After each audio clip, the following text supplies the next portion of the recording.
The Lost Library of Alexandria. The Lost Library of Alexandria stands as one of history's most profound symbols of human knowledge and its tragic fragility. Founded in the Egyptian city of Alexandria during the reign of Pharaoh Ptolemy Isoter, around the 3rd century BCE, the library aimed to house all the world's knowledge, an ambitious and unprecedented goal. The Ptolemaic dynasty envisioned Alexandria not only as a thriving port city, but as a beacon of intellectual and cultural enlightenment. The library, part of the larger Mausoleum, a research institution dedicated to the Muses, attracted the greatest minds of the ancient world, from mathematicians and astronomers to poets, philosophers, and engineers. It is said that the library held hundreds of thousands of scrolls, covering a vast range of subjects: history, science, medicine, philosophy, literature, and more. It was an ancient internet of sorts, a centralized collection of human thought and achievement.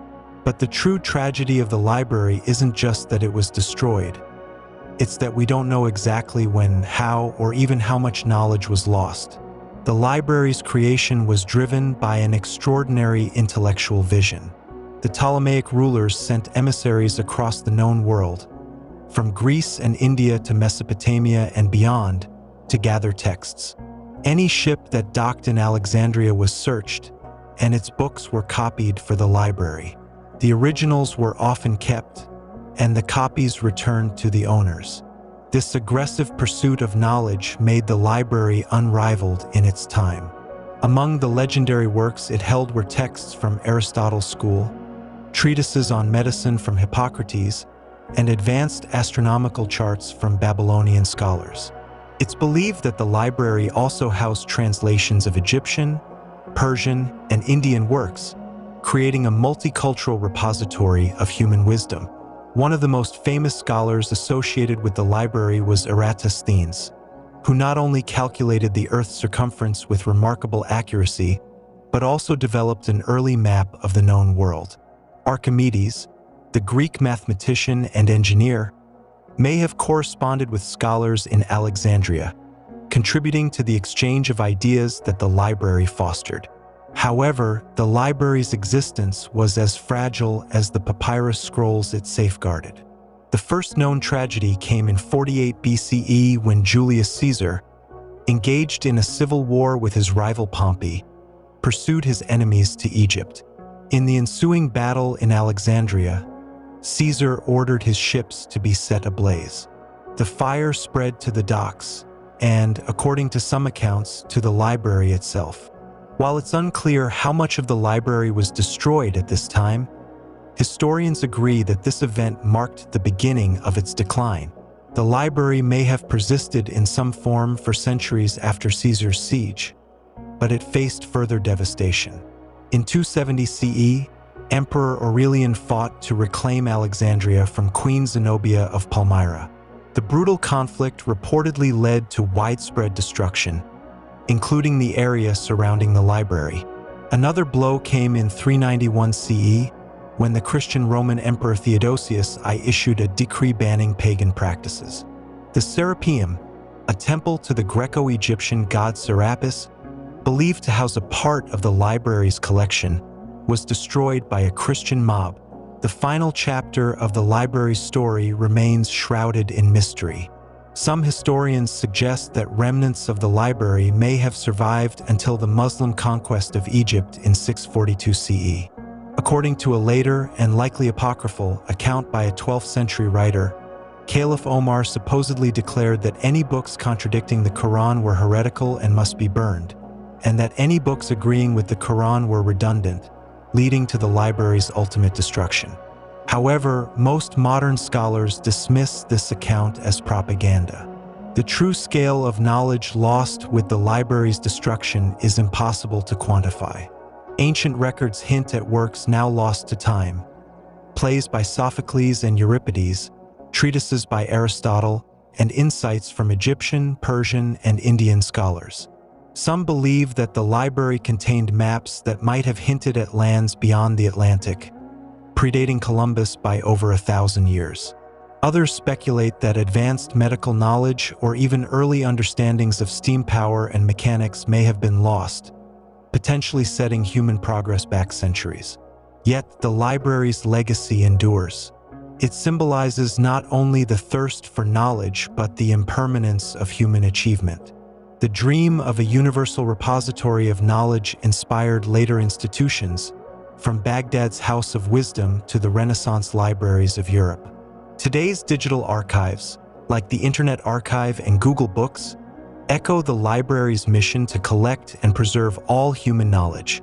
The modern Bibliotheca Alexandrina, built near the ancient site, stands as a tribute to the Lost Library's spirit.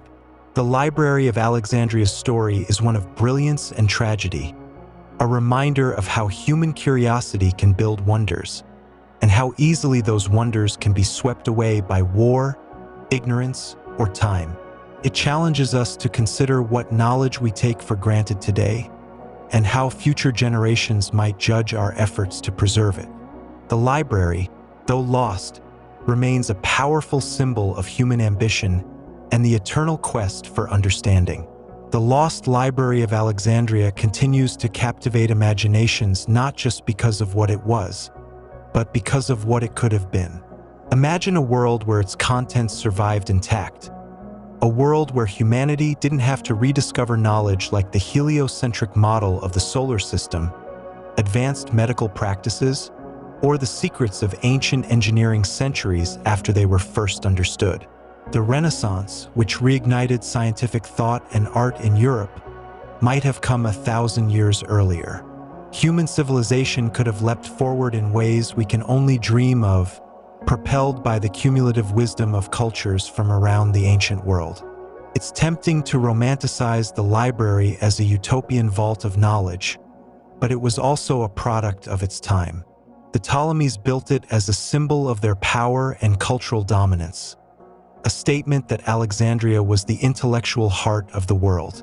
Scholars gathered there not only to study but to engage in heated debates, blending ideas from different civilizations in ways that were unprecedented.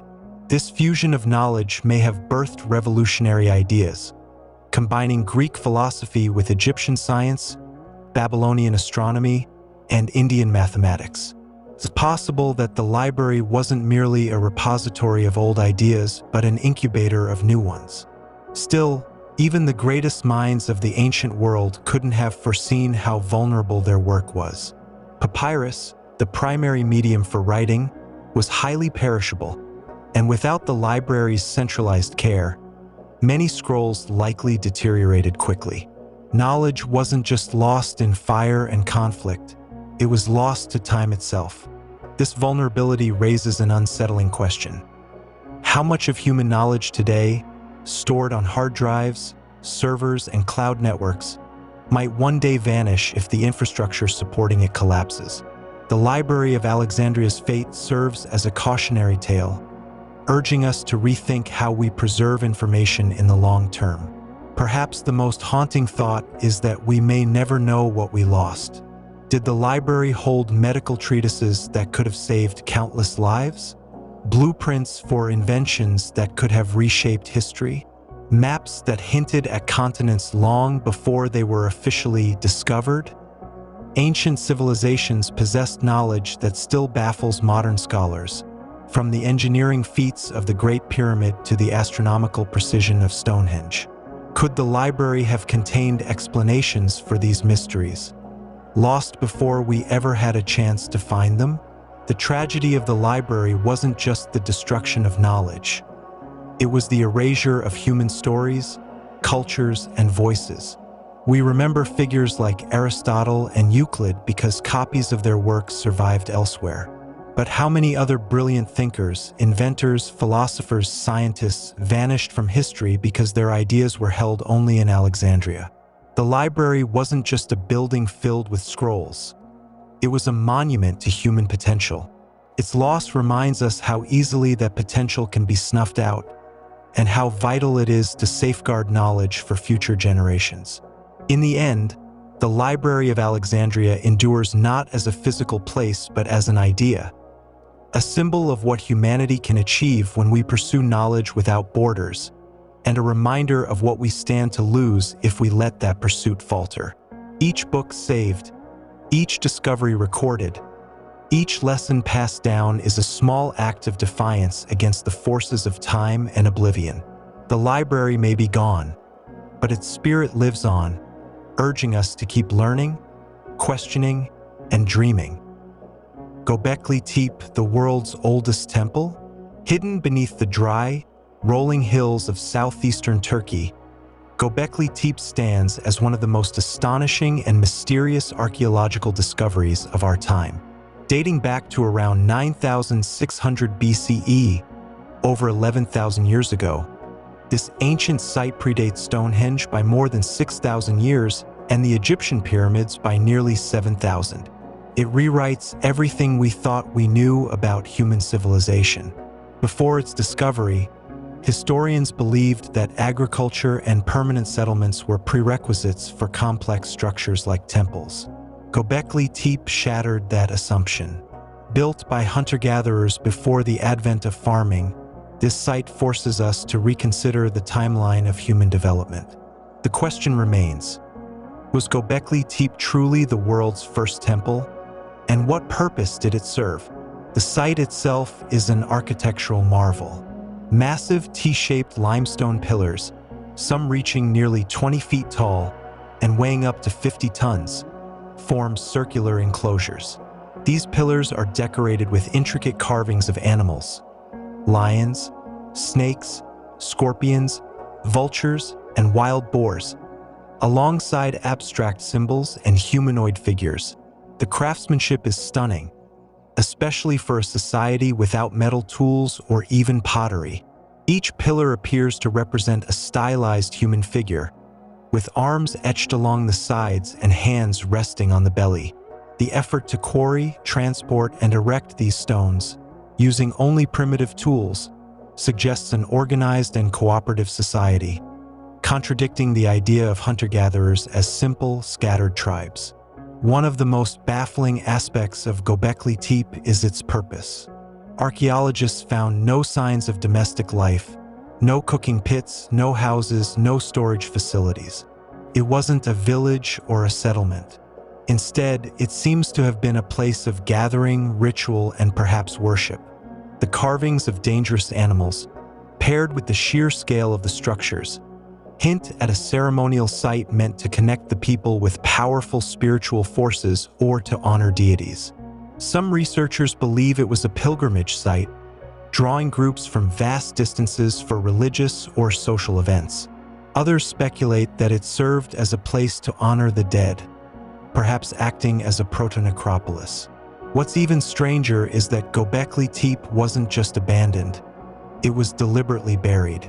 Sometime around 8000 BCE, the entire site was backfilled with soil and debris. The reason for this remains unknown. Was it a ritual closure, marking the end of an era or belief system?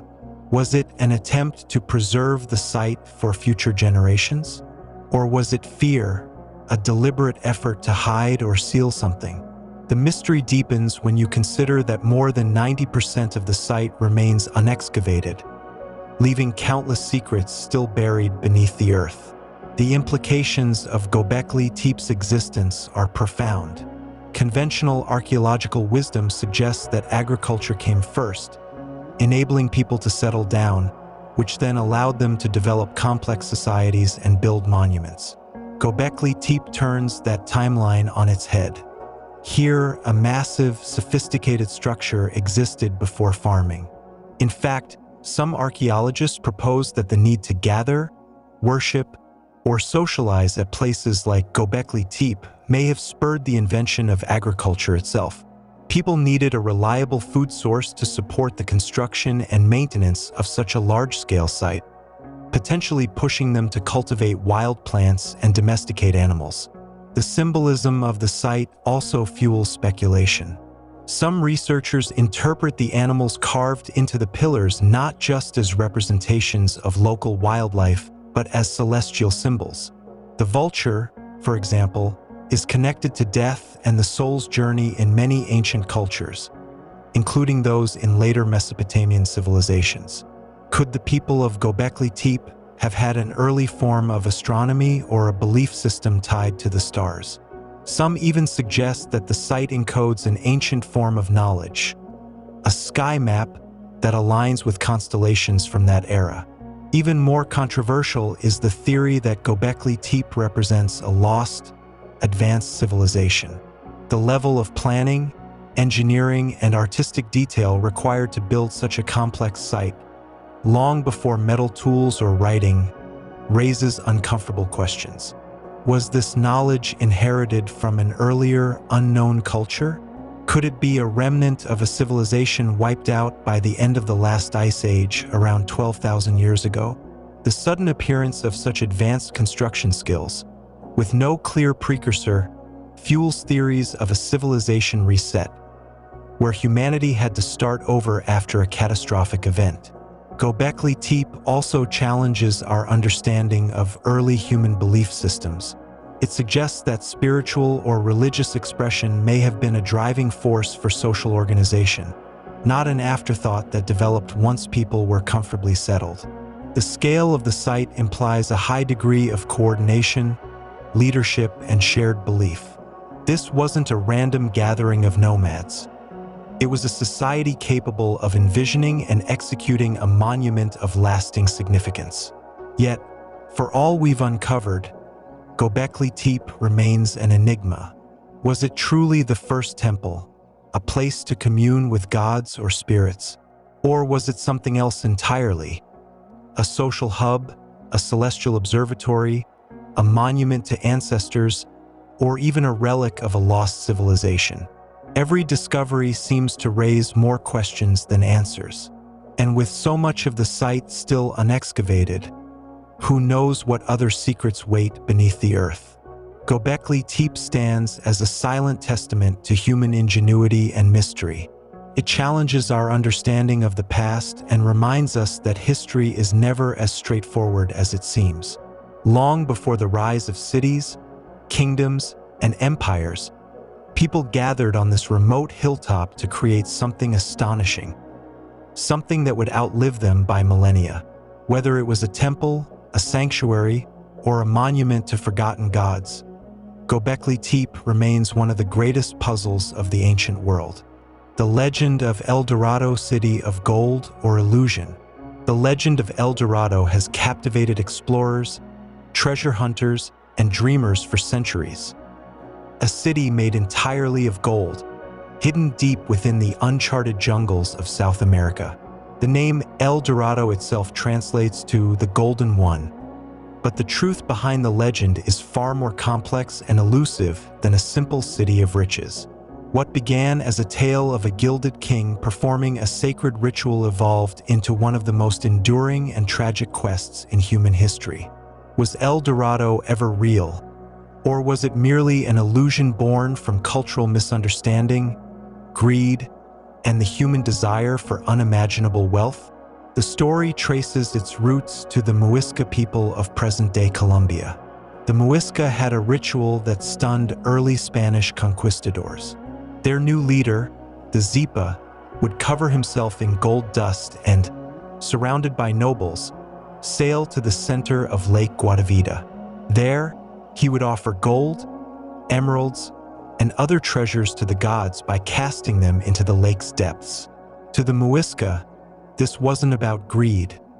It was a sacred act of devotion and harmony with the spiritual world. To the conquistadors, however, it was a tantalizing glimpse of what they believed was a golden kingdom hidden somewhere beyond the mountains. They misunderstood the ritual entirely, transforming the Golden One, the man, into a myth about a glittering city of gold. As news of the Golden City spread, expeditions were launched to find it. The Spanish, Portuguese, and even the English sent explorers into the unforgiving jungles of South America. The most famous was Gonzalo Pizarro, brother of Francisco Pizarro, the conqueror of the Inca Empire. In 1541, He led an expedition into the Amazon alongside Francisco de Orellana. What followed was a nightmare of starvation, disease, and betrayal.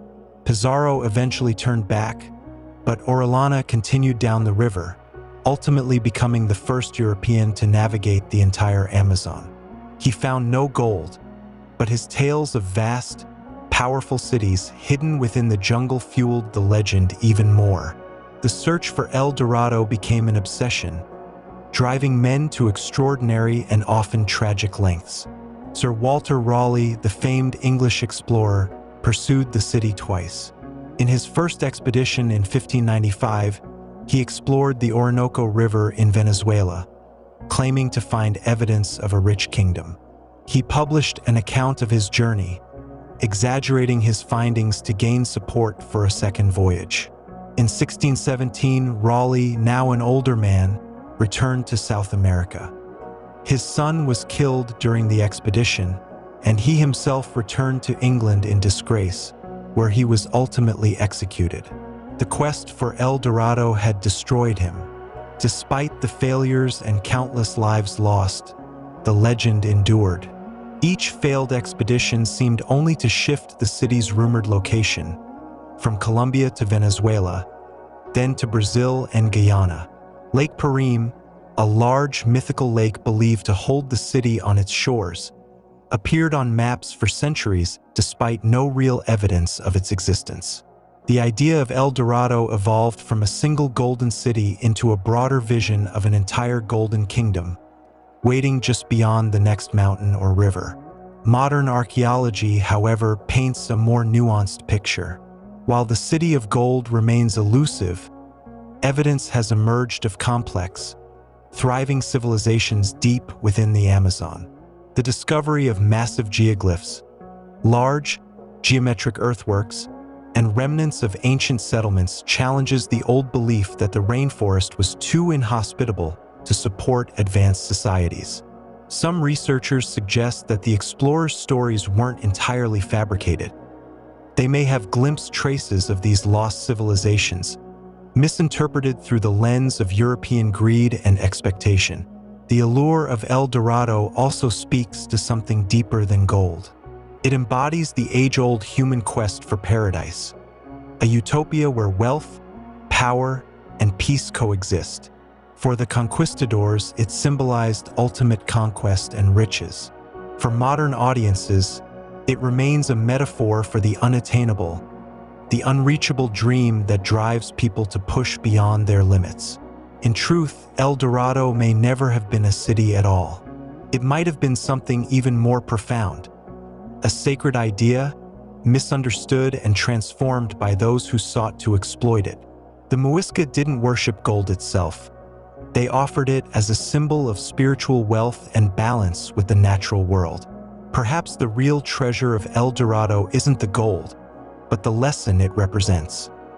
The danger of chasing illusions and the cost of misinterpreting cultures we don't understand.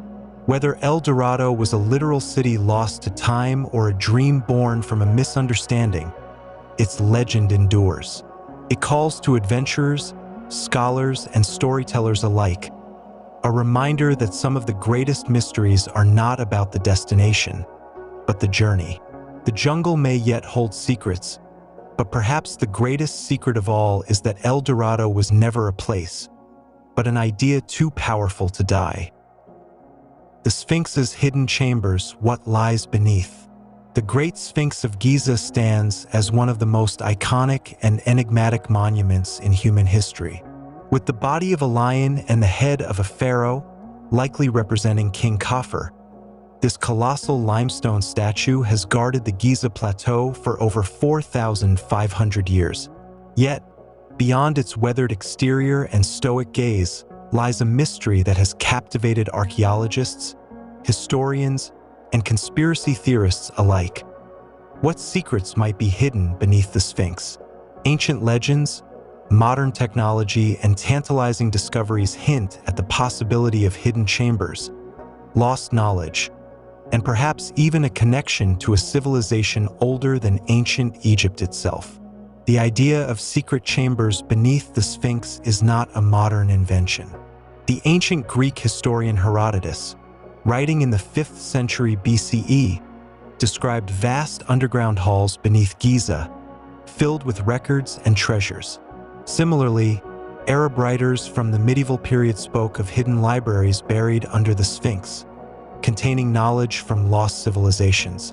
These stories were long dismissed as folklore, until modern science began to uncover evidence that suggested otherwise. In the 1990s, seismic surveys conducted by researchers, including a team led by Dr. Thomas DeBecke and Dr. Robert Schoch, revealed intriguing anomalies beneath the Sphinx. These studies detected hollow spaces and cavities, particularly near the statue's paws and beneath its body. The most notable finding was a large, rectangular chamber beneath the Sphinx's left paw, a discovery that fueled speculation about a hidden room or passageway. The Egyptian government, while acknowledging the findings, has been cautious about allowing further invasive exploration, citing the need to preserve the ancient structure. Theories about what might lie beneath the Sphinx range from the plausible to the extraordinary. One of the most popular ideas is the existence of the Hall of Records, a legendary library believed to contain the lost knowledge of Atlantis. This theory, largely popularized by American psychic Edgar Cayce, suggests that survivors of Atlantis brought their advanced wisdom to Egypt and concealed it beneath the Sphinx, waiting for a future civilization to uncover it. While mainstream archaeologists dismiss Cayce's vision as fantasy, the notion persists, fueled by the unexplained chambers detected beneath the monument. Other researchers propose that the Sphinx may predate the traditional timeline of ancient Egypt altogether. Dr. Robert Schoch, a geologist from Boston University, argued that the extensive weathering patterns on the Sphinx suggest erosion caused by heavy rainfall, conditions that haven't existed in Egypt for thousands of years before the reign of Khafre. This implies that the Sphinx could be far older than the 4th dynasty, possibly dating back to a lost pre-dynastic civilization. If true, any chambers beneath the statue could contain artifacts and records from a time long before the pharaohs. Adding to the mystery are peculiar passages and tunnels found within the Sphinx itself. Early explorers documented a shaft leading down into the body of the statue, though its purpose and destination remain unclear. Some believe it could connect to a larger underground network beneath the Giza Plateau, which includes the nearby Great Pyramid. In recent years, ground-penetrating radar surveys have hinted at more anomalies beneath the sands, suggesting that the Sphinx might be part of a larger, interconnected complex. The symbolism of the Sphinx itself adds another layer to the enigma.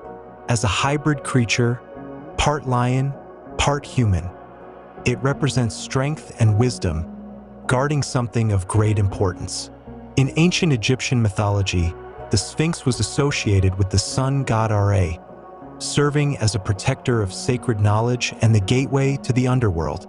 Could this symbolism hint at a physical truth hidden beneath the statue's massive paws? Despite the technological advances in archaeology, the Egyptian authorities have remained cautious about excavating beneath the Sphinx. Some believe this is to protect the monument from potential damage, while others suspect a more secretive motive, that perhaps something extraordinary has already been discovered, but kept hidden from the public. The debate continues, with each new study adding more questions than answers. The Sphinx's hidden chambers remain one of the most tantalizing riddles of ancient Egypt. Whether they hold forgotten relics, ancient texts, or simply empty spaces formed by natural geological processes, the possibility of uncovering a lost chapter of human history is enough to keep explorers and dreamers searching. The Sphinx, as it has for millennia, remains silent, guarding its secrets as the sands of time continue to shift around it. The curse of King Tut's tomb, coincidence or supernatural? The discovery of King Tutankhamun's tomb in 1922 was one of the most significant archaeological finds in history. Hidden beneath the sands of the Valley of the Kings for over 3,000 years, the tomb was remarkably well preserved, filled with treasures, artifacts, and the mummified remains of the young pharaoh. Yet, alongside the awe and excitement of this discovery came whispers of an ancient curse, a warning that anyone who dared to disturb the boy king's final resting place would suffer grave misfortune or death. Was this so-called curse a supernatural reality, or merely a string of eerie coincidences amplified by the media and superstition? The idea of curses protecting Egyptian tombs wasn't new. Ancient Egyptians believed in powerful magic and the afterlife, and many tombs featured inscriptions warning trespassers of divine punishment. While Tutankhamun's tomb didn't have a direct curse written on its walls, other nearby tombs contained chilling warnings. One such inscription read, "Death shall come on swift wings to him who disturbs the peace of the king." This phrase would later become eerily prophetic, forever linked to the legend of King Tut's curse. The legend gained momentum almost immediately after the tomb's discovery. Lord Carnarvon, the wealthy patron who funded Howard Carter's expedition, died unexpectedly just months after entering the tomb. He succumbed to blood poisoning, reportedly from an infected mosquito bite. On the night of his death, the lights in Cairo mysteriously went out, and his beloved dog back in England is said to have howled and died at the exact same moment. This bizarre chain of events captured the public's imagination, fueling the belief that the curse was real. The deaths didn't stop there. Arthur Mace, a member of Carter's team, died of arsenic poisoning the following year. George J. Gould, a wealthy visitor to the tomb, died of a fever shortly after his visit. Radiologist Sir Archibald Douglas Reed, who X-rayed Tutankhamun's mummy, died shortly afterward. Carnarvon's half-brother also died suddenly. Over the next decade, more people connected to the tomb's discovery met untimely or unusual ends, cementing the curse's infamy. However, skeptics argue that the curse was largely a creation of the media. Sir Arthur Conan Doyle, the creator of Sherlock Holmes and a believer in the supernatural, publicly claimed that elemental spirits guarding the tomb caused Carnarvon's death. His comments, along with sensational newspaper headlines, turned the idea of the curse into a global phenomenon. Reporters exaggerated deaths and linked any misfortune remotely connected to the tomb to the alleged curse. In reality, many people who entered the tomb lived long, healthy lives, including Howard Carter himself. Carter, the man who first breached the tomb's sealed door, died peacefully in 1939, 17 years after the discovery. His assistant, archaeologist Arthur Callender, also lived for many more years without incident. Many other team members, workers, and scientists who studied the tomb experienced no unusual misfortune. Modern scientists suggest that natural causes might explain the deaths attributed to the curse. The tomb was sealed for over 3,000 years, creating an environment where dangerous bacteria, mold, or toxins could thrive. Some speculate that Carnarvon's weakened immune system, combined with an infection, made him more vulnerable to these potential hazards. Studies on other ancient tombs have revealed harmful fungi like Aspergillus niger and Aspergillus flavus, which can cause respiratory issues and infections, particularly in those with compromised health. The psychological power of the curse can't be overlooked either. The phenomenon of curse-related deaths may be partly explained by the nocebo effect, the opposite of the placebo effect, where a person's belief in impending doom can contribute to real physical symptoms or even death. For those who believed in the curse, fear and stress might have played a significant role in their declining health. Regardless of the scientific explanations, the legend of King Tut's curse endures. It speaks to something primal within us, the fear of disturbing the dead and the idea that some things are meant to remain hidden. The tomb's discovery was a triumph of archaeology, but the story surrounding it became something more, a haunting reminder of humanity's fascination with the unknown, the supernatural, and the price of seeking forbidden knowledge. Whether the curse of King Tut's tomb was an ancient hex, a string of coincidences, or a carefully cultivated myth, it remains one of history's most chilling and enduring mysteries, a testament to the boy king who, even in death, continues to captivate the world. The Olmec Colossal Heads, stone giants of a lost civilization. In the humid lowlands of what is now southern Mexico, buried beneath centuries of jungle growth and layers of myth, lie the remnants of one of the ancient world's most enigmatic cultures, the Olmec. Flourishing between 1400 and 400 BCE, the Olmec civilization is often hailed as the mother culture of Mesoamerica, a precursor to the Maya, Aztec, and other great societies that would rise in their wake. Yet, despite their profound influence, the Olmec left behind few clues to their daily lives, beliefs, or political structure. Their most enduring legacy, and perhaps their greatest mystery, is a series of massive stone sculptures known as the Olmec Colossal Heads. Carved from volcanic basalt, these towering visages, some standing over 9 feet tall and weighing up to 40 tons, depict stern, helmeted figures with broad noses, thick lips, and eyes that seem to gaze across millennia.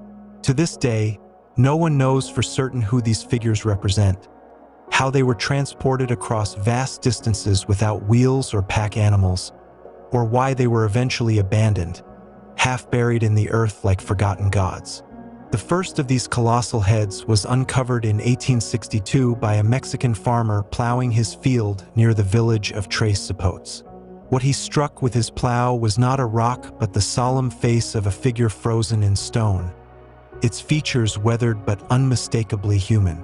Over the next century, archaeologists would unearth 17 such heads scattered across the Olmec heartland, from the sweltering Gulf Coast sites of La Venta and San Lorenzo to the mountainous interior of Veracruz.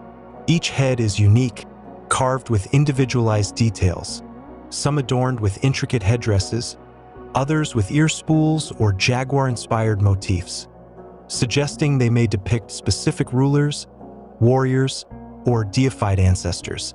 Yet, despite their individuality, they share a common aura of power and inscrutability, as if guarding secrets lost to time. The basalt used to create them did not come from the swampy regions where they were found. Instead, it was quarried from the Tuxtla Mountains, over 50 miles away. How the Olmec transported these gargantuan stones through dense jungle, across rivers, and over uneven terrain remains one of archaeology's most tantalizing puzzles. Theories abound. Some scholars propose that the Olmec used log rollers and rope made from local fibers to drag the basalt boulders to their ceremonial centers. Others suggest they may have floated the stones on rafts during seasonal floods, harnessing the power of water to move what human muscle alone could not. But even if the method of transportation could be explained, the sheer labor involved staggers the imagination. Carving a single head would have required teams of artisans working for months, if not years, using stone tools to chip away at the unyielding basalt. The precision of the facial features, the subtle curves of the cheeks, the detailed rendering of headdresses, hints at a society with advanced artistic traditions and a deep reverence for their leaders. Yet, the Olmec left no written records, no grand temples adorned with hieroglyphs, no chronicles of kingship.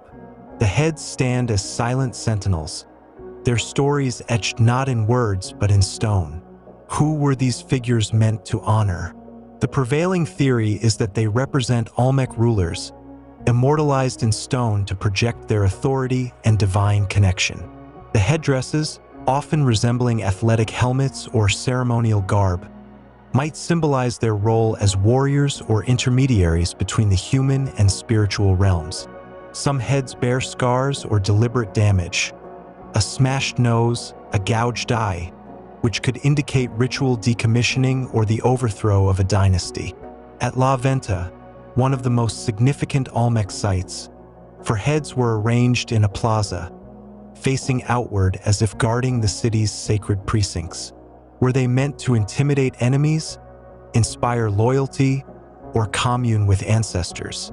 The answer may lie in the Olmec spiritual worldview, which revered the jaguar as a sacred animal and likely worshipped a pantheon of deities linked to nature and fertility. Jaguar motifs appear frequently in Olmec art, often blended with human features, suggesting a belief in shape-shifting or divine possession. Could the colossal heads depict rulers transformed into supernatural beings, their stone faces capturing a moment of transcendence? Equally mysterious is the Olmec's sudden decline. By 400 BCE, their major cities were abandoned, their monuments defaced or buried. Some scholars attribute this collapse to environmental factors, rising sea levels, volcanic activity, or soil exhaustion from intensive agriculture. Others point to internal strife or invasion by rival groups. The heads themselves offer cryptic clues. At San Lorenzo, many were found ritually buried in long, straight lines, as if laid to rest in a ceremonial funeral. Were they interred to protect them from desecration, or to symbolically kill the power of the rulers they represented? The Olmec's legacy endured in the cultures that followed. The Maya adopted their calendar system and ballgame. The Aztec collected Olmec artifacts as relics of a golden age. But the people behind the colossal heads vanished into the shadows of history. Modern technology has only deepened the mystery. LiDAR scans of Olmec sites have revealed hidden plazas, reservoirs, and ceremonial platforms, suggesting a society far more complex than previously imagined.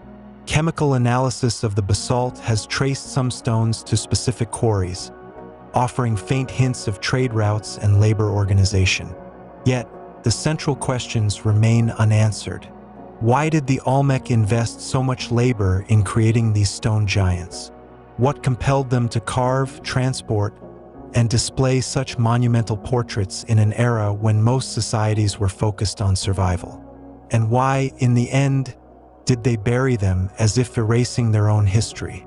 The Olmec colossal heads are more than artifacts. They are a mirror held up to the limits of human understanding. They remind us that the past is not a puzzle to be solved, but a conversation to be joined, fragment by fragment, guess by guess. As long as their stony gaze endures, they will challenge us to imagine the world as the Olmec saw it.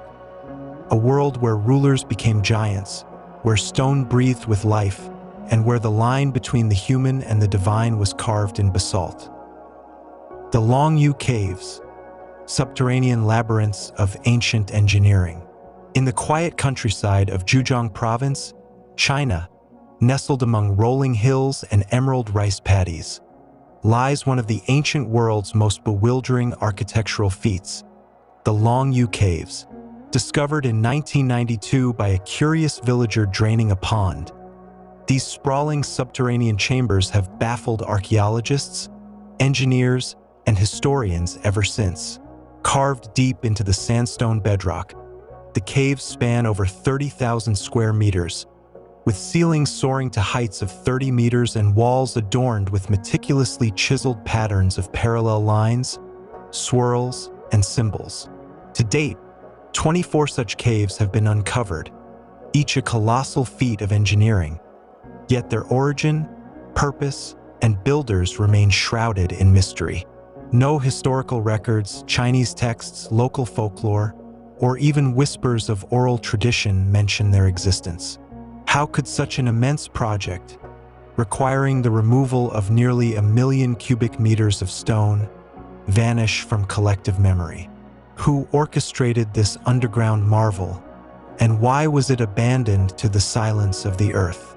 The discovery unfolded almost by accident.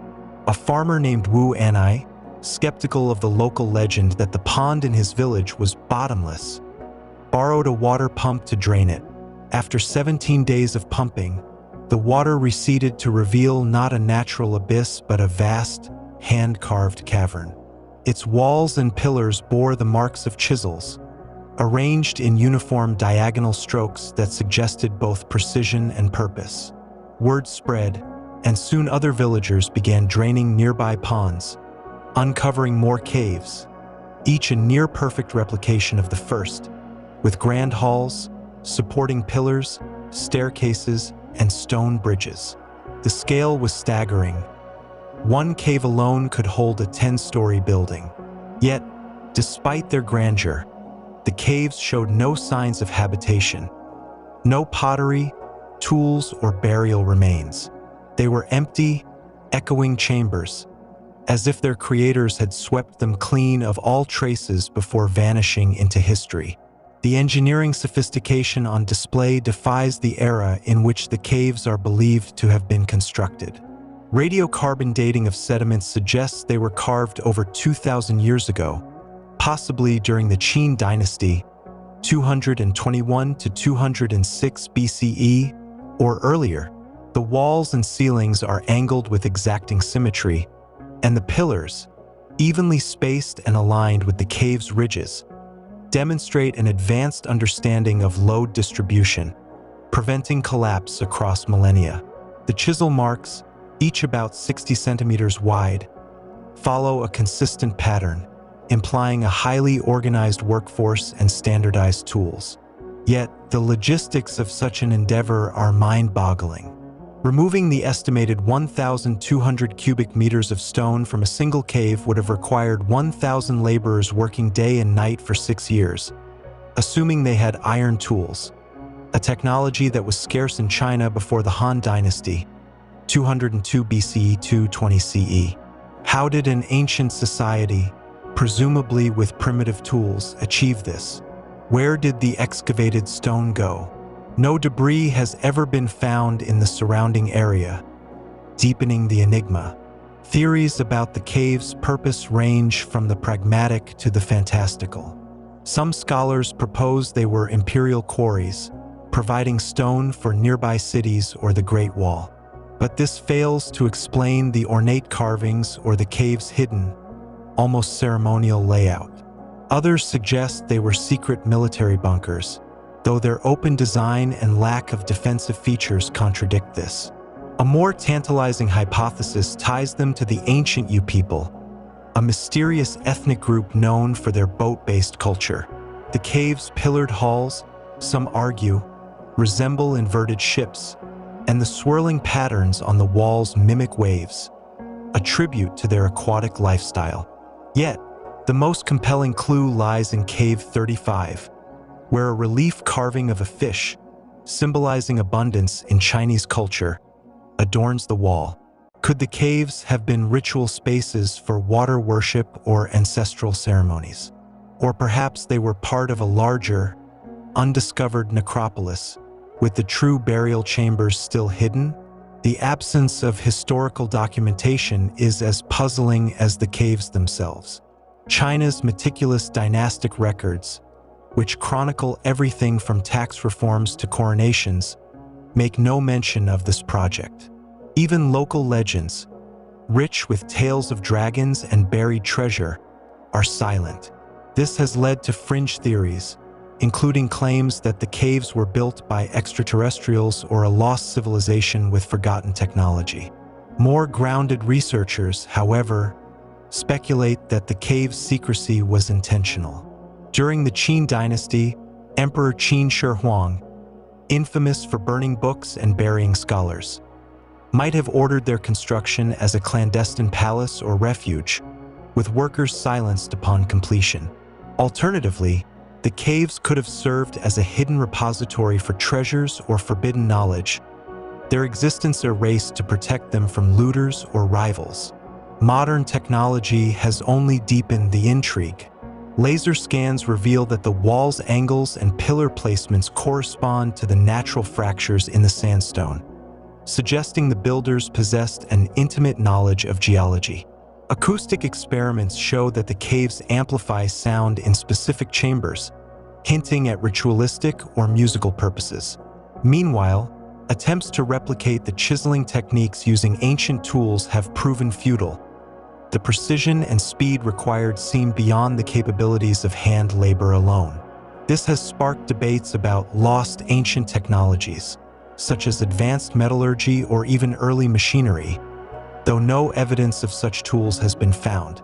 The Longyou Caves stand as a testament to human ingenuity and humility.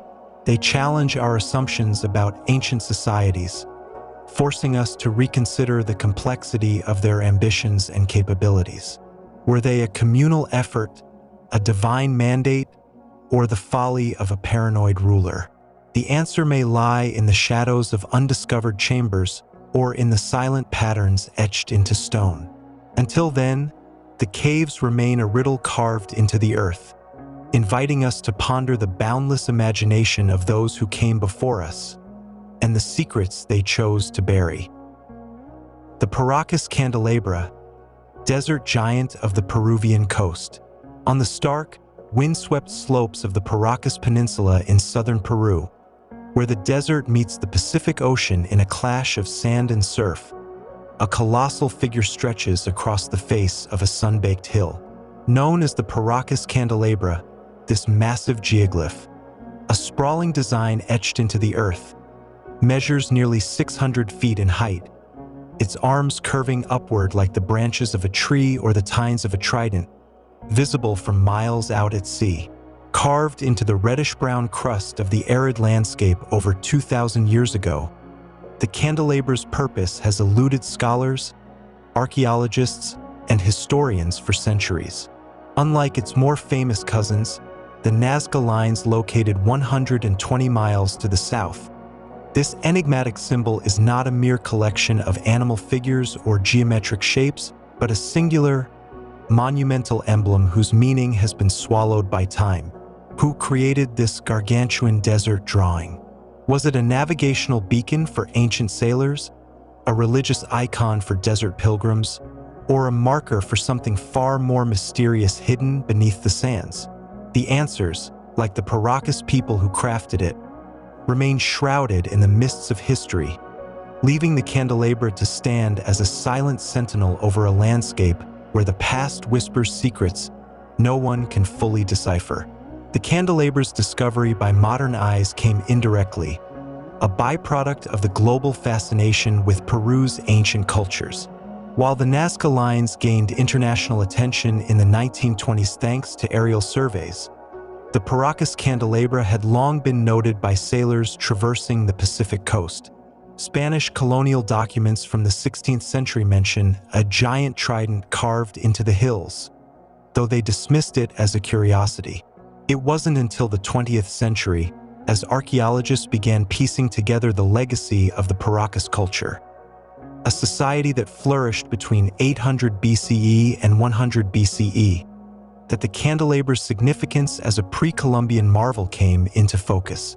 The geoglyph's location is as dramatic as its design.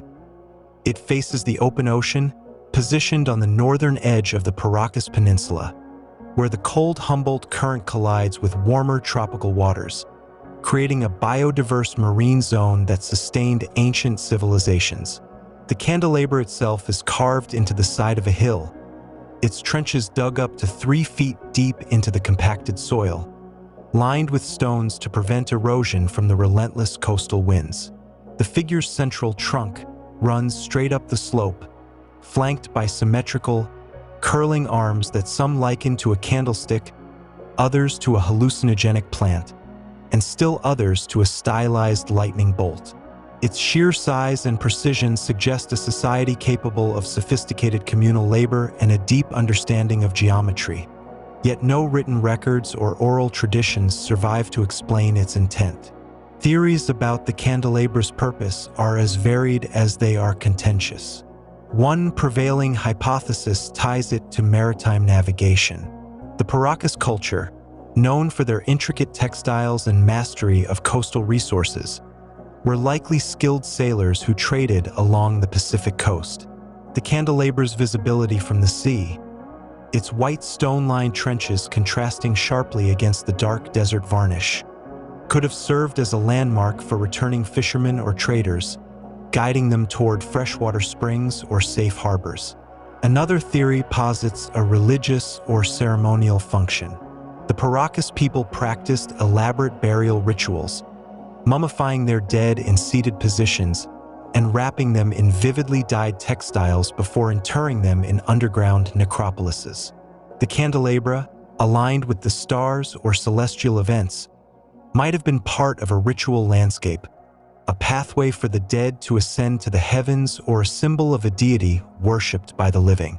The trident-like shape has drawn comparisons to Viracocha, the creator god of later Andean cultures, often depicted holding a lightning bolt or staff. Could the candelabra be an early representation of this deity, a precursor to the iconography of the Inca? A more provocative theory links the candelabra to the ritual use of hallucinogens. The Paracas culture, like many ancient Andean societies, consumed psychoactive substances derived from cacti and plants to induce spiritual visions. The geoglyph's branching arms resemble the San Pedro cactus, a sacred plant containing mescaline, which was used in shamanic ceremonies. Archaeologists have found ceramic vessels and textiles depicting figures holding the cactus, suggesting its central role in their cosmology. If the candelabra represents the San Pedro, it could mark a sacred site where rituals were performed, bridging the human and spiritual worlds. Yet, this interpretation raises questions. Why carve such a massive, permanent symbol for a ritual that might have been seasonal or localized? And why here, on a remote hillside battered by salt winds? The mystery deepens when considering the candelabra's relationship to other ancient sites. The Paracas Peninsula is dotted with ruins, including the sprawling complex of Candelabra itself, a nearby site with plazas, pyramids, and tombs looted long ago. Some researchers propose that the geoglyph was part of a larger ceremonial network, aligning with celestial bodies or terrestrial features. In 2015, satellite imagery revealed faint lines radiating from the candelabra, suggesting it might have been the center of a ritual grid, though erosion and modern infrastructure have obscured much of this pattern. Others note its alignment with the Nazca lines, though the two cultures were separated by centuries and distinct artistic styles. The Nazca, who rose to prominence after the Paracas, created their own geoglyphs with similar techniques, leading to speculation about cultural continuity or perhaps rivalry. Did the Paracas Candelabra inspire the Nazca to create their own desert art, or was it a challenge to their predecessors' legacy? The logistical feat of creating the candelabra is itself a puzzle. The Paracas had no written language, no wheels, no metal tools. To carve a 600-foot figure into a hillside required not only a coordinated labor force but also a method of scaling and design that defies easy explanation. Researchers speculate that the creators used a grid system, mapping the design with ropes and stakes before excavating the trenches. The stones lining the grooves were likely sourced from riverbeds miles away, carried by hand or dragged on sledges. The effort would have required hundreds of workers, sustained by the region's marine resources and the agricultural surplus of nearby valleys. Yet, unlike the pyramids of Egypt or the ziggurats of Mesopotamia, the candelabra offered no tangible return, no shelter, no storage, no defensive advantage. Its value was purely symbolic, a testament to the Paracas' devotion to an idea or belief that modern minds struggle to grasp. Equally perplexing is the geoglyph's preservation. Despite centuries of wind, rain, and seismic activity, the candelabra's form remains sharply defined. The Paracas engineers seem to have understood the region's ecology. By digging deep enough to reach the lighter soil beneath the dark surface layer, they ensured the design would resist erosion. The stones placed along the edges further stabilized the trenches, creating a durable contrast against the surrounding desert. This longevity suggests the candelabra was meant to endure, a permanent marker for future generations, or perhaps for beings beyond the earthly realm. The Paracas Candelabra's greatest enigma, however, is its silence. The Paracas people left no written records, and their descendants, the Nazca, left no clear clues to its meaning. Spanish chroniclers, focused on plundering gold and converting souls, paid little attention to the geoglyph. Even today, the site receives scant attention compared to the Nazca lines, its isolation protecting it from the crowds, and the damage that plague more famous landmarks. Modern technology has shed little light. Ground-penetrating radar and drone surveys have revealed no hidden chambers or additional symbols, only the stark, solitary figure clinging to the hillside. In the end, the Paracas Candelabra stands as a monument to the human impulse to create, to reach beyond the mundane and etch meaning into the earth. It challenges us to confront the limits of our understanding, to acknowledge that some ancient voices speak in a language we can no longer translate. Was it a lighthouse for the soul, a map of the cosmos, or a prayer rendered in stone? The desert guards its secrets well, and the candelabra, arms outstretched toward the endless horizon, offers no answers, only the echo of a question, as old as civilization itself. The Dogū Figurines, enigmatic clay guardians of prehistoric Japan. Across the mist-shrouded islands of ancient Japan, a civilization flourished in the shadow of volcanoes and dense forests, leaving behind a legacy as fragile as it is haunting.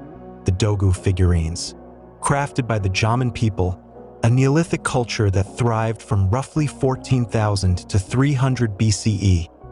These small, humanoid clay statues embody one of East Asia's most enduring artistic and spiritual mysteries, with their exaggerated, almost alien features, bulging eyes, heart-shaped faces, and bodies crisscrossed with intricate patterns.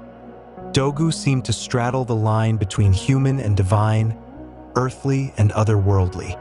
Over 20,000 of these figurines have been unearthed from burial pits, ritual sites, and abandoned settlements. Yet their purpose remains fiercely debated. Were they talismans for fertility, vessels for ancestral spirits, or tools for shamanic rituals? Or do they represent something far stranger? A prehistoric vision of gods, demons, or even visitors from beyond the stars. The Jaman, who left no written records but mastered pottery millennia before their continental neighbors, speak to us only through these cryptic clay forms, their meaning as layered and elusive as the coiled rope patterns, *Jaman*, that give the culture its name. The Dogū's discovery began in the 17th century, when farmers tilling fields in northern Japan occasionally unearthed strange clay fragments. A limb here, a stylized head there, often dismissed as children's toys or discarded idols. It wasn't until the 19th century, as Japan opened to Western archaeology, that scholars recognized their antiquity. The figurines vary wildly in style.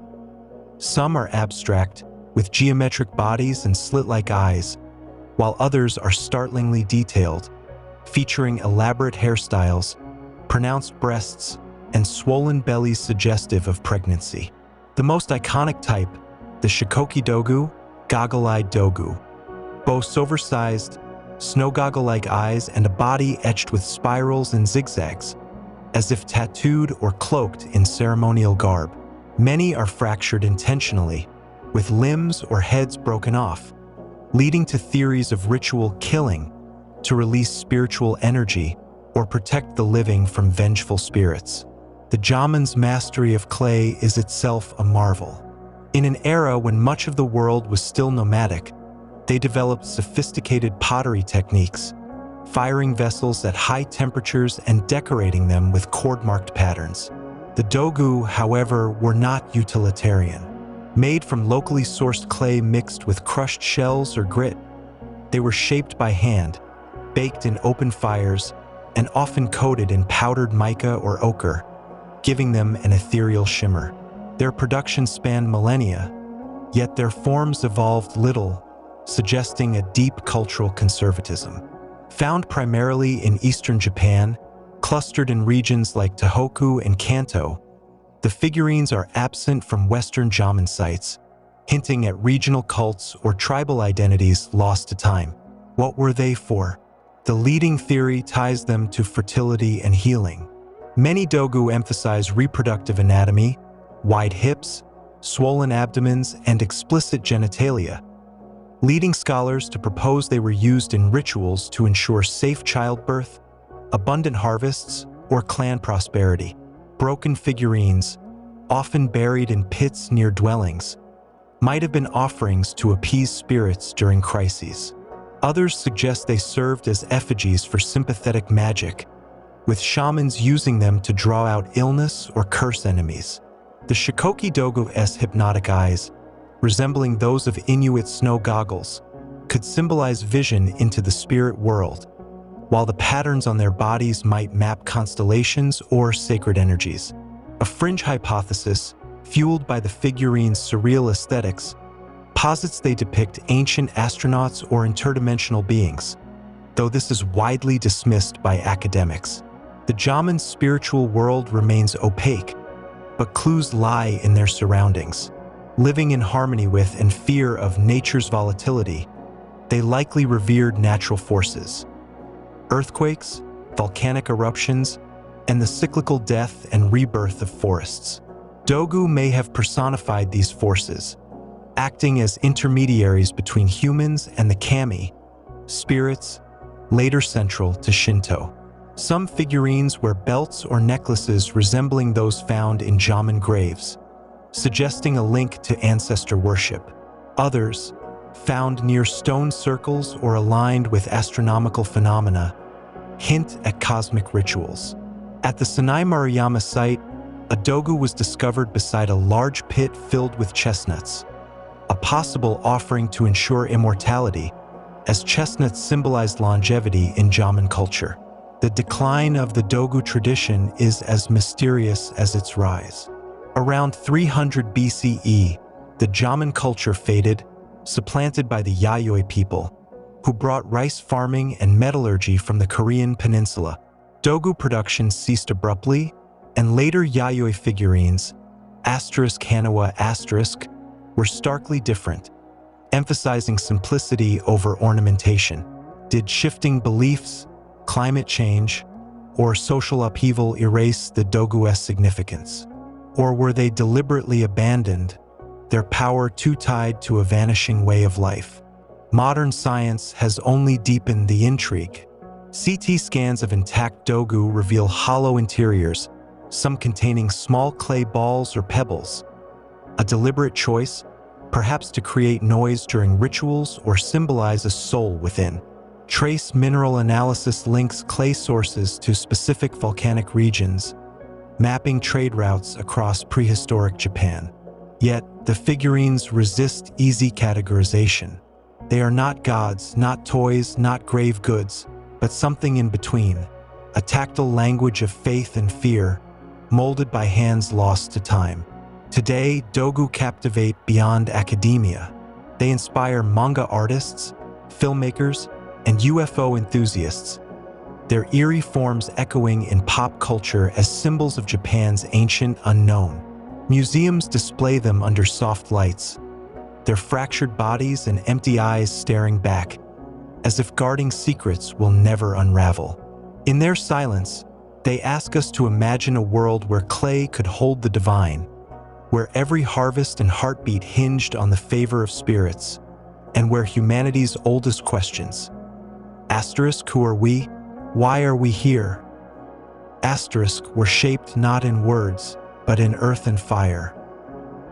Puma Punku, the precision stonework of a forgotten civilization. High in the Bolivian Andes, at an altitude of nearly 13,000 feet, lies one of the most perplexing archaeological sites in the world, Puma Punku. Part of the larger Tiwanaku complex, this ancient ruin is a testament to engineering prowess that defies conventional understanding of pre-Columbian civilizations. Unlike the towering pyramids of Egypt or the sprawling temples of Mesoamerica, Puma Punku's grandeur lies in its intricate stonework. Massive blocks of andesite and red sandstone, cut with laser-like precision, interlocked without mortar, and adorned with geometric patterns so exact they seem machine-made. Some stones weigh over 100 tons, yet they were transported from quarries miles away, across rugged terrain, by a culture that had no wheels, no draft animals, and no written language. Who were the builders of Puma Punku? How did they achieve such feats of engineering? And why did they abandon their masterpiece to the ravages of time and weather? The answers, like the stones themselves, remain tantalizingly out of reach, buried beneath layers of myth, erosion, and the passage of millennia. Puma Punku, which means door of the puma in the indigenous Aymara language, is believed to have been constructed by the Tiwanaku civilization, which flourished between 500 and 1000 CE. However, the site's origins are shrouded in mystery.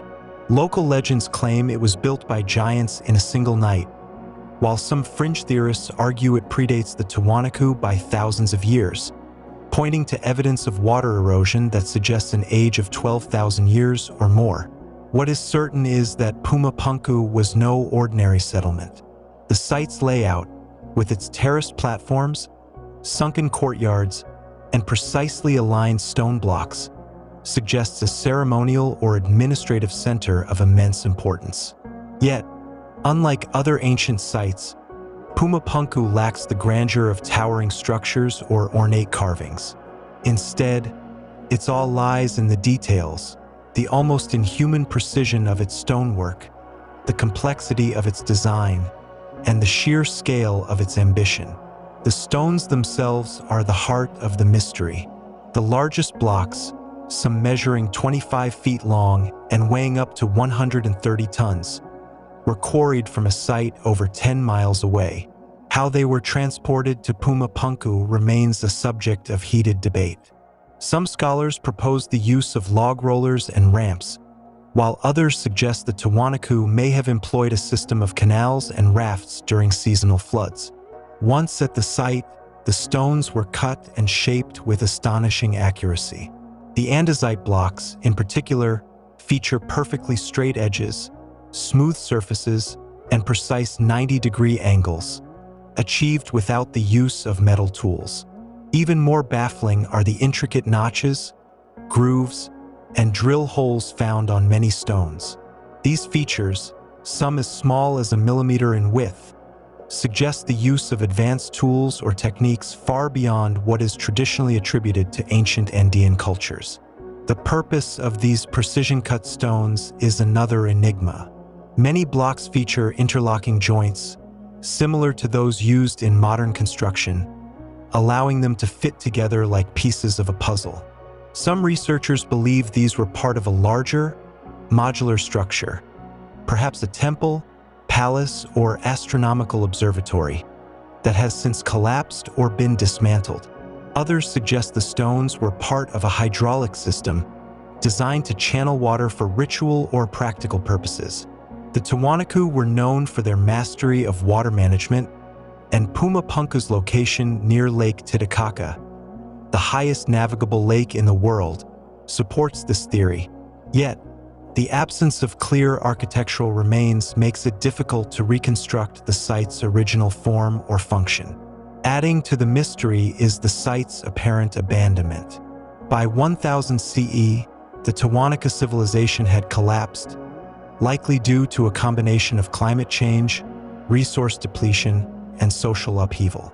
Puma Punku, once a center of power and innovation, was left to crumble under the weight of time. The stones were scattered, some broken, others buried beneath layers of sediment. When Spanish conquistadors arrived in the 16th century, they dismissed the ruins as the work of the devil, incapable of believing that the indigenous people they subjugated could have created such marvels. Modern technology has only deepened the intrigue. Ground-penetrating radar and 3D imaging have revealed hidden structures beneath the surface, suggesting that Puma Punku was far larger and more complex than previously thought. Yet, these discoveries have also raised new questions. Why were some stones cut with such precision, only to be buried or left unfinished? What tools or techniques allowed the Tiwanaku to achieve such feats of engineering? And what catastrophic event, natural or man-made, led to the site's sudden decline? Puma Punku's legacy endures not only in its stones, but in the questions it forces us to confront.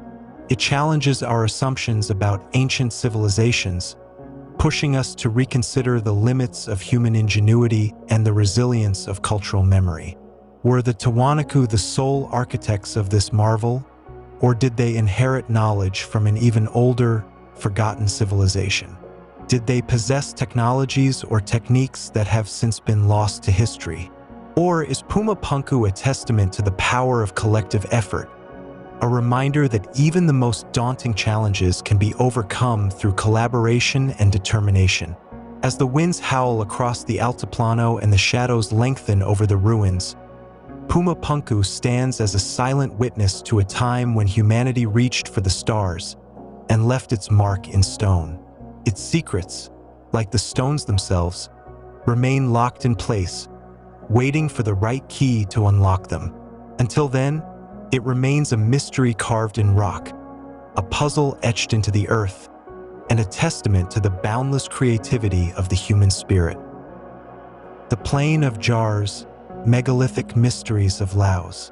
Scattered across the rolling hills and dense jungles of northern Laos, thousands of massive stone jars lie in clusters, their origins and purpose shrouded in mystery. Known as the Plain of Jars, this enigmatic archaeological site dates back over 2,000 years, yet its creators, the Xiang Kuang culture, left no written records or clear clues about their civilization. The jars, carved from sandstone, granite, and other local materials, vary in size, with some standing over 3 meters tall and weighing several tons. Their shapes are simple yet striking, cylindrical bodies with flared rims, as if designed to hold something of great importance. But what? Were they funerary urns, storage vessels, or part of a larger ritual landscape? The answers remain elusive, buried beneath layers of time, war, and the dense foliage that has reclaimed much of the region. The Plain of Jars is not just a collection of ancient artifacts. It is a window into a lost world, a puzzle that challenges our understanding of Southeast Asia's prehistoric past.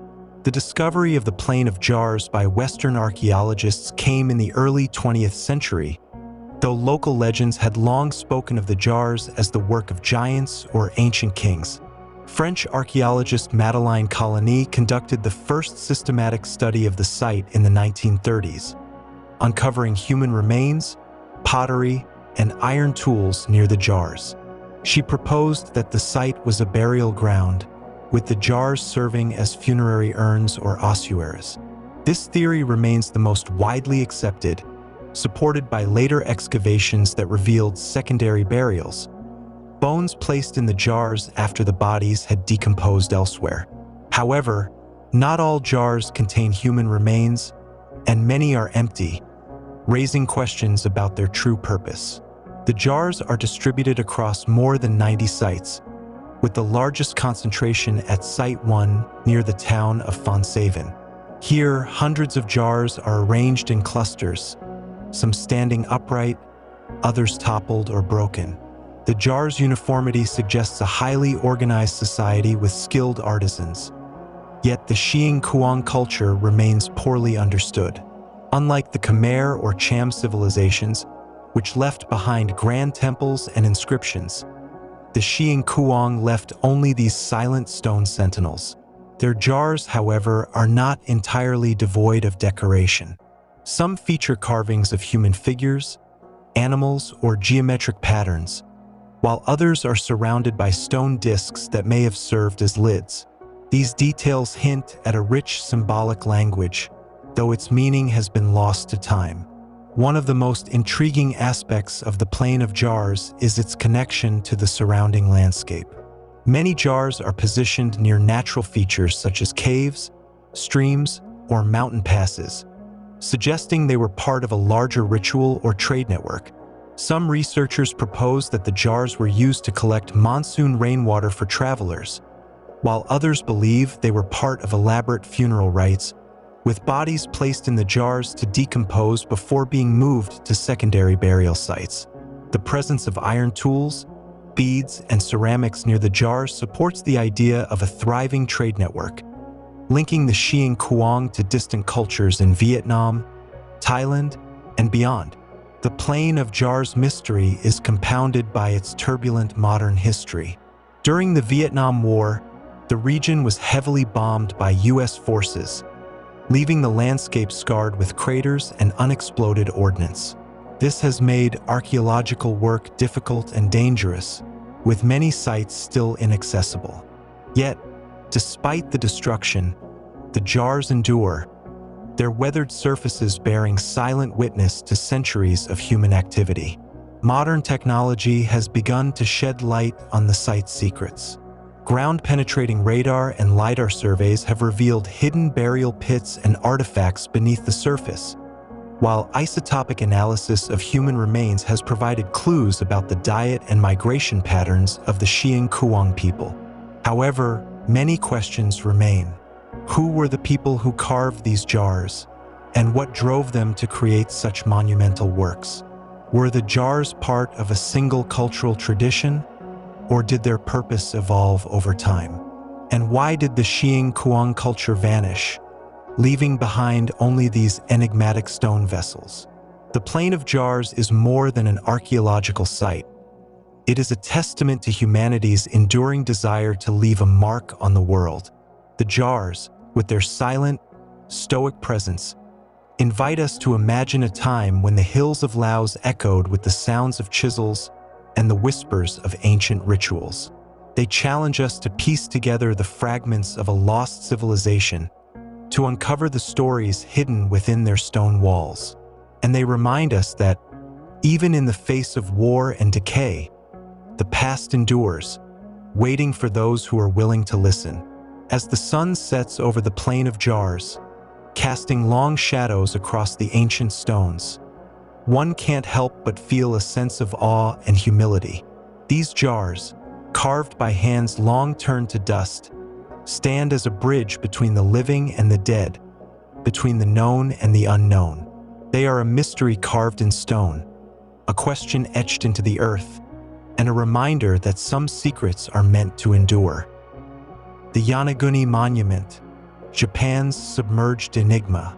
Beneath the crystal-clear waters off the coast of Yonaguni Island, Japan's westernmost point, lies a structure that has sparked one of the most heated debates in modern archaeology, the Yonaguni Monument.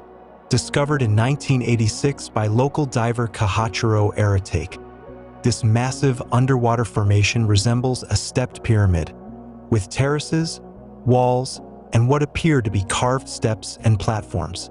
Measuring approximately 165 feet long, 65 feet wide, and 90 feet tall, the monument's geometric precision and sheer scale have led some to declare it the remains of an ancient, sunken civilization. Others argue it is a natural formation, shaped by tectonic activity and ocean currents over millennia. The truth, like the monument itself, lies submerged in mystery, waiting for the tides of discovery to reveal its secrets. The Yonaguni Monument's most striking feature is its terrace structure, which resembles the ziggurats of Mesopotamia or the pyramids of Central America. The formation's flat surfaces, sharp angles, and parallel lines suggest human intervention, while features like a turtle-shaped rock and a roadway add to the impression of deliberate design. Proponents of the man-made theory, including marine geologist Masaaki Kimura, point to tool marks, carvings, and what appear to be ceremonial altars as evidence of human activity. Kimura, who has studied the site for decades, believes the monument is part of a larger complex, possibly built by the ancient Jaman people or an even older, unknown civilization. He suggests that the structure sank during a catastrophic earthquake or rising sea levels around 10,000 years ago, a time when much of the world's coastlines were submerged. Skeptics, however, argue that the Yonaguni Monument is a product of natural processes. Geologist Robert Schoch, known for his work on the Sphinx, has examined the site and concluded that the formation is primarily the result of sandstone fracturing and erosion. The region is seismically active, and the monument lies in an area prone to underwater landslides and strong currents, which could have sculpted the rock into its current form. Shock acknowledges that some features, such as the turtle rock, are intriguing but maintains that they can be explained by natural forces. The debate is further complicated by the monument's location. Yonaguni Island lies at the edge of the Ryukyu Trench, a deep oceanic trench formed by the collision of tectonic plates. This geological activity has created a dynamic underwater landscape with cliffs, caves, and rock formations that blur the line between natural and man-made. The monument's depth, ranging from 16 to 100 feet, makes it accessible to diverse but challenging to study in detail. Underwater archaeology is inherently difficult, and the site's remote location has limited the number of comprehensive surveys conducted. Adding to the intrigue are the cultural and historical contexts of the region. The Jaman people, who inhabited Japan from roughly 14,000 to 300 BCE, were skilled fishermen and seafarers, capable of constructing complex settlements and crafting intricate pottery. Could they have built the Yonaguni Monument, or at least modified a natural formation for ceremonial or practical purposes? Some researchers point to similarities between the monument's terraces and Jaman stone structures found on land, suggesting a possible connection.